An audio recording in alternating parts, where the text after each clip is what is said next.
You might be wondering, is there such thing as female bullying? As in, isn't bullying the same for both males and females? Well, we're here to tell you that gender does play a role in the dynamics of bullying, and it's undeniable that it manifests differently due to social conditioning and gender roles. The strategies of a female bully are often more passive and indirect compared to their male counterparts, which are often more aggressive and violent in nature. But make no mistake, these tactics are just as lethal. Much like a poison that's slipped into your drink when you're not looking, the tactics of a female bully can go undetected until the damage is done slowly over time. In this video, we'll be discussing the common strategies used by females who engage in bullying and why gender shapes these patterns of behavior. Our mission at Psych2Go is to empower and enlighten our viewers with educational content backed by research and insights from mental health professionals. Now let's begin unpacking the 3 most common signs of female bullying and what it all means. Number 1. Social exclusion. Social exclusion, also referred to as relational aggression, is probably one of the most familiar tactics of female bullying.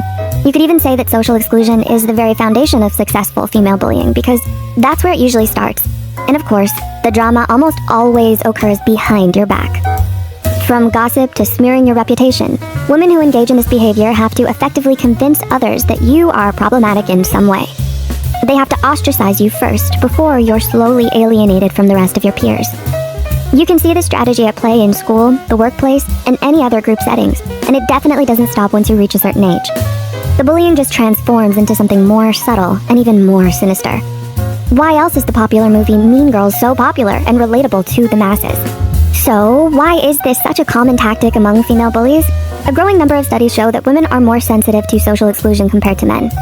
And this can even be linked to human evolution and survival. In an academic article published by Dr. Tracy Vaillancourt, faculty at the University of Ottawa, she explained, the benefits of using indirect aggression seem clear.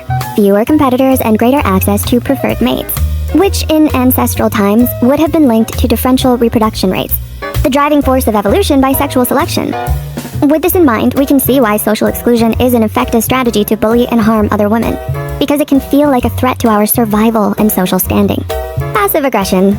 We all know a passive-aggressive remark when we hear one, such as, "Wow, nice outfit, looks great for your body type," or "Congrats on getting good grades this semester, that's so surprising."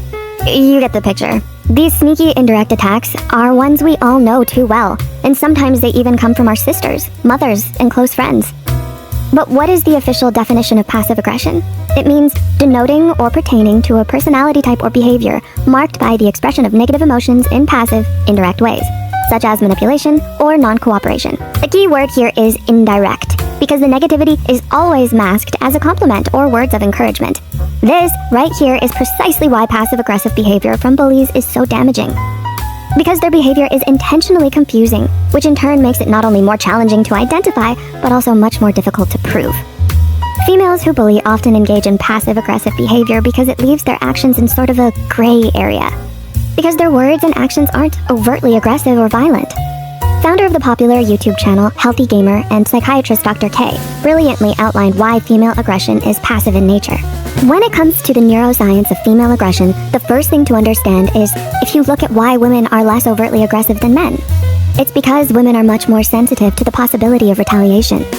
Men are fundamentally more comfortable with dishing out damage and receiving damage. So basically, bullying among females is often indirect and passive to avoid being held accountable and facing the consequences due to there being a certain degree of plausible deniability. Which brings us to our next point, plausible deniability.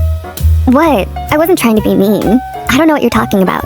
This phrase is probably familiar to most of us. After being on the receiving end of toxic behavior, the bully turns around and denies everything. And they're often successful at doing so because the behavior wasn't overt and direct. So you can't prove it. Sometimes it even leaves victims questioning if they're overreacting or imagining it. Dr. K explains, the majority of victims don't even feel like they're victimized. They don't even realize that they are the victims of some form of aggressive behavior. This is the insidious nature of why some women can get away with tormenting others for so long, because their behavior isn't even viewed as bullying in the first place. How can there be consequences if there's no transgression to begin with? By not acknowledging the toxic behavior in the first place, we end up normalizing and enabling it. Can you relate to any of the signs we've mentioned above? Have you experienced bullying? Please sound off in the comments. We'd love to hear your thoughts. Your mental well-being and safety are important. So if you're a victim of any type of bullying, please talk to someone you can trust and reach out for help. You're not alone, and you deserve support. Your feelings and lived experiences are always valid. We provided some resources below that can be helpful. As always, thank you for watching, and take care.